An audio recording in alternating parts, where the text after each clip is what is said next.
Good afternoon. Let's see. Good. My name is Berkien. I'm the Chief Business Officer at Ultimovacs. You may have heard about the company. Ultimovacs is a listed company, therefore the disclaimer. Developing a cancer vaccine called UV1 with a company, 26 people, based in Oslo. One part of the organization, research organization, is based in Uppsala. What we are developing is a universal off-the-shelf cancer vaccine that is, as you will see in the presentation, combined with a number of checkpoint inhibitors, basically the standard of care in advanced cancer treatment, in a number of indications. UV1 is targeting the hallmark of cancer, called in our case, telomerase. Telomerase is an enzyme expressed in 85 to 90% of all cancer patients. And our peptides are specially developed to, of course, recognize telomerase on the cancer surface.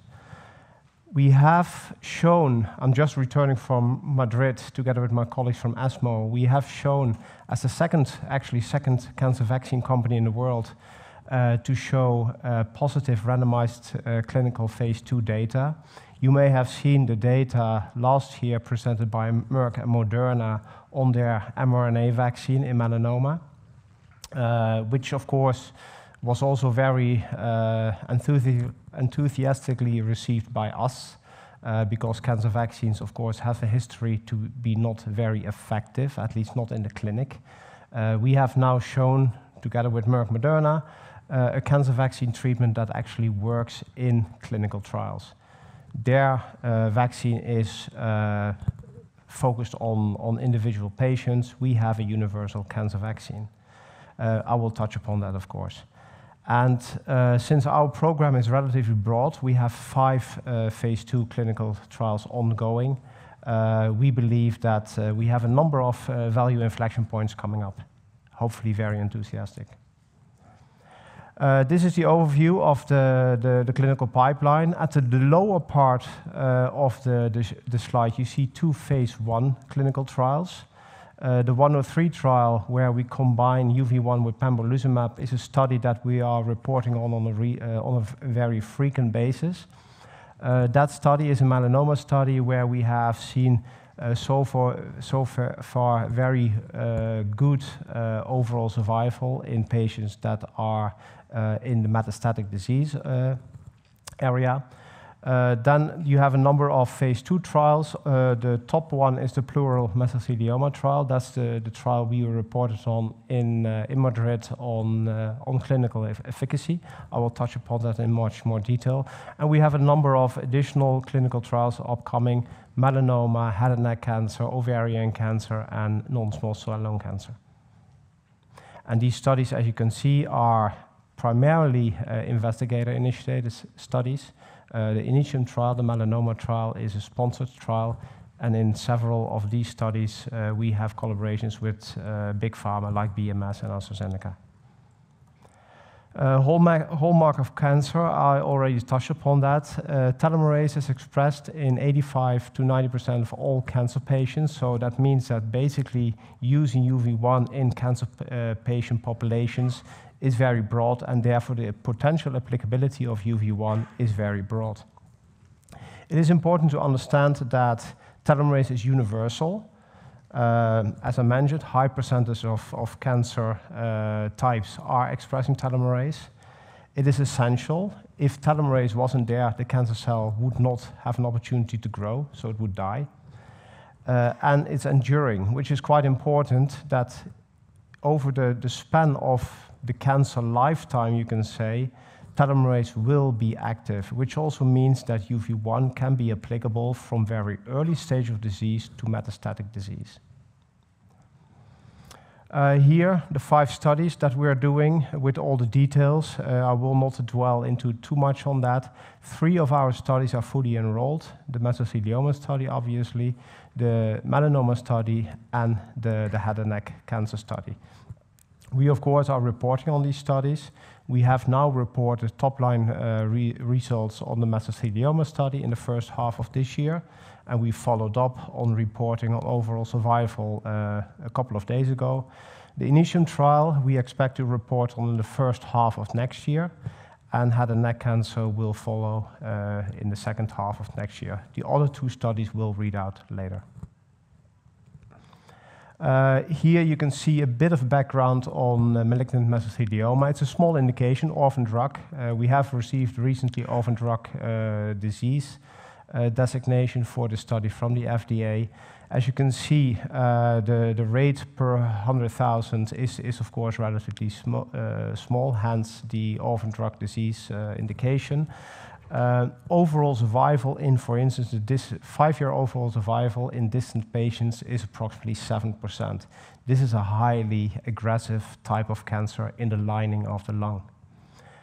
It's primarily developed in men. I think there's a fair correlation here that people exposed to asbestos have a high incidence of obtaining this type of cancer. As you can see, the incidence trends in the various geographies is relatively stable. Maybe surprisingly, you see the US below maybe of some of the other geographies. Actually, the overall incidence outside of the US is higher, but of course, after, for instance, an event like 9/11, also people who are being exposed extensively to asbestos may, of course, have or will obtain, unfortunately, this aggressive cancer type. The current treatment options, primarily chemotherapy and Ipi/Nivo checkpoint inhibitor, CTLA-4 and PD-1 combination in first line. Second line, there are no treatment options. And as you will see, we are combining UV1 with Ipi/Nivo in a second line treatment. Ipi/Nivo did have a second line indication, but they moved up the ladder, you can say, in 2020 and 2021 when they obtained the first line treatment. This is the design of the study, a two-arm study design, totally 118 patients randomized. One experimental arm, of course, with UV1 included, and one control arm, Ipi/Nivo.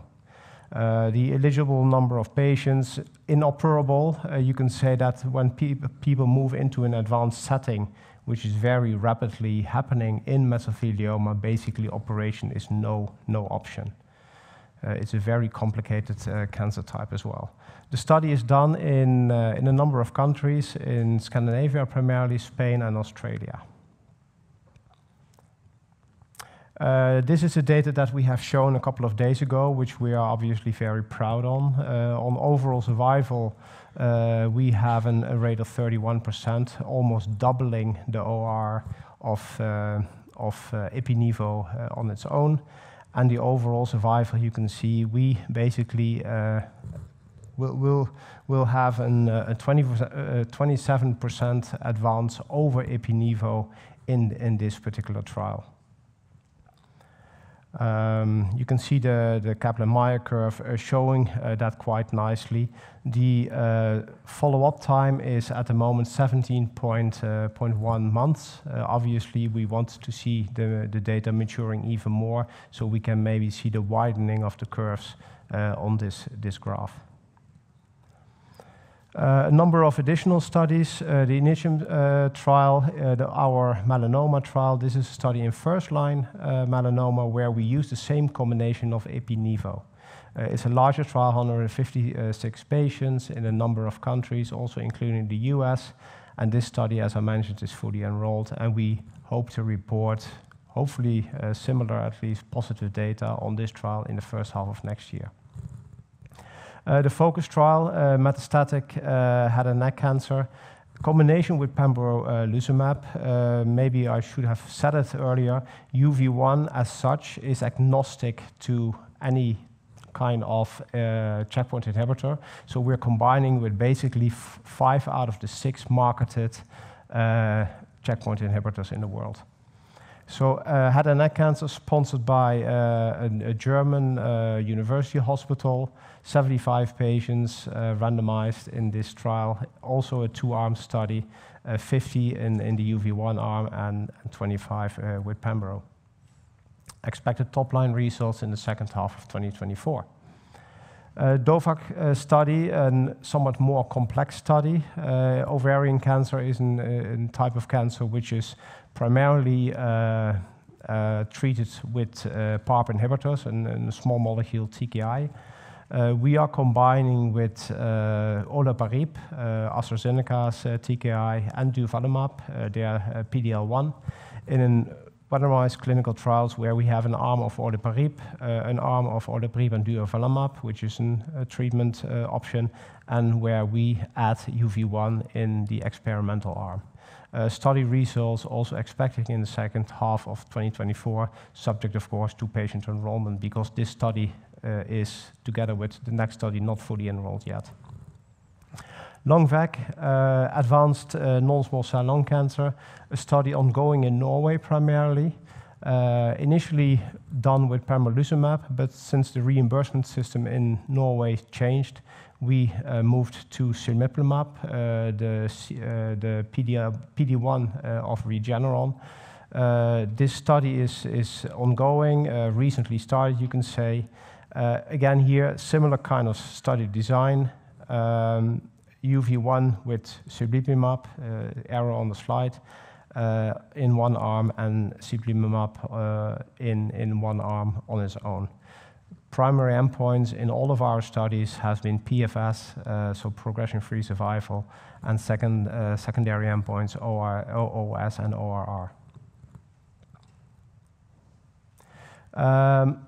Going back to one of the phase 1 studies I mentioned in the beginning, we combined in the past, and that study is still in following up, patients where we combine UV1 with pembrolizumab. And as you can see from this spider plot, you can see a lot of patients are keeping on a very low progression, well, no progression rates, they are basically staying healthy. So we had a complete response rate in this study of 33% and an overall response rate of 57%. And we see basically that response rate continuing over the weeks that you can see here on the x-axis. What we thought was very interesting here to see as well, as you can imagine, PD-1s and PD-L1s will respond very well in PD-1 high patients. In PD-1 low patients, they do not respond that well. And as you can see that our complete responses in PD-L negative or low patients is 36%, you can definitely see there's a strong advance in the trial of using UV1 in this combination setting to patients. UV1, as I mentioned, off-the-shelf, easy-to-use vaccine. The treatment regimen is 8 intradermal injections, 4 in the first 10 days, subject to which CPI we are using. There is no need for pre-screening, so basically patients that are eligible for treatment with an CPI can also add UV1 to the regimen. It's a low-cost production. These are synthetic peptides. We have a commercial scale manufacturing in place, so we are definitely ready for getting this as a commercial drug product. And of course, when we are moving to phase 3 clinical trials, we need to have that in place. Simple logistics, the product has a 3-year shelf life. It's simple on-site preparation, so there's no need for a very complicated hospital environment. Basically, people get the injections prior to getting the CPI injections. A couple of milestones. I already mentioned the NIPU trial, the mesothelioma trial, where we had a couple of reportings this year and last week at ESMO in Madrid. Obviously, we're very keen to see the phase 2 trial on INITIUM in the beginning of next year in this study which is sponsored by Ultimovacs. And then, as I mentioned already later on, the FOCUS trial, the head and neck cancer trial, as well as the DOVACC trial, the ovarian cancer trial, will read out next year, and we hope to report on those as well. This is a quick view on the companies, our investors. So key takeaways: broad phase 2 development program for a company of 26 people. I think that's quite impressive. Proof of concept now with the NIPU data. The people, both scientific people as well as the BD people we spoke at ESMO, were quite impressed by the data they have seen compared to an PD-1 CTLA-4 treatment, which is very well established in the market. We have seen good safety profile. Basically, in all our trials, we have not seen any additional safety issues with using UV1 in combinations with the CPI. The only thing that we see, which is quite common with the use of vaccine treatments, is injection site reactions. It's an off-the-shelf product, as I mentioned. We have external validation through a number of fast-track designations and orphan drug designations from the FDA and EMA. We have an experienced team, and hopefully, of course, we look forward to see more exciting upcoming news in the month, let's say 12 months from now. Thank you very much. Happy to take questions. Thank you, Tom. Unfortunately, we have run out of time, but I know that we have a break upcoming now. That's fine. If anybody has questions for you, I'm sure they will be able to ask you during the break. Yeah, sure. No problem. But thank you so much again for coming and giving the presentation. Thank you. Thank you.